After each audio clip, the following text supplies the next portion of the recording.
Régional Pire. Les participants examineront pendant 2 jours l'état de mise à niveau des procédures internes de l'UEMOA et de la CEDEAO. Ils vont aussi échanger leur point de vue sur la feuille de route du 10e FED. René Lawon-Fonseca. Plus d'une 50aine d'experts représentant les délégations de l'Union européenne, des commissions de l'UEMOA et de la CEDEAO participent à cette rencontre.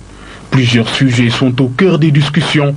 L'état d'avancement des activités des organisations régionales, la feuille de route du 10e FED, entre autres.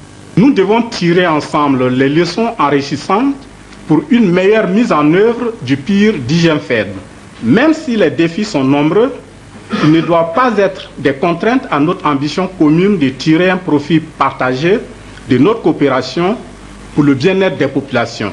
À 1 an environ de la fin de la mise en œuvre du 9e FED, ce comité de pilotage va permettre de poursuivre un objectif majeur, revoir les projets en difficulté. Il y a des domaines où nous avons marqué quelques réussites, mais il y a d'autres pas entiers où je crois qu'en termes de mise en œuvre et en termes de capacité d'absorption, nous traînons encore les pieds. Le projet de facilitation des transports représente des enjeux importants d'intégration régionale, de développement du commerce et de compétitivité économique.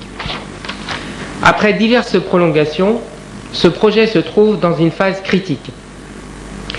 Les offres relatives aux travaux des 5 postes de contrôle frontalier juxtaposés représentent un dépassement du budget alloué.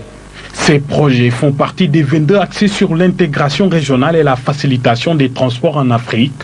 Ils entrent dans le cadre du programme indicatif régional financé par l'Union européenne. Journée de la coopération italienne.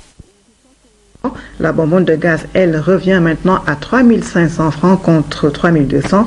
Une situation fortement déplorée par de nombreuses ménagères, nous dit Luis Bitta.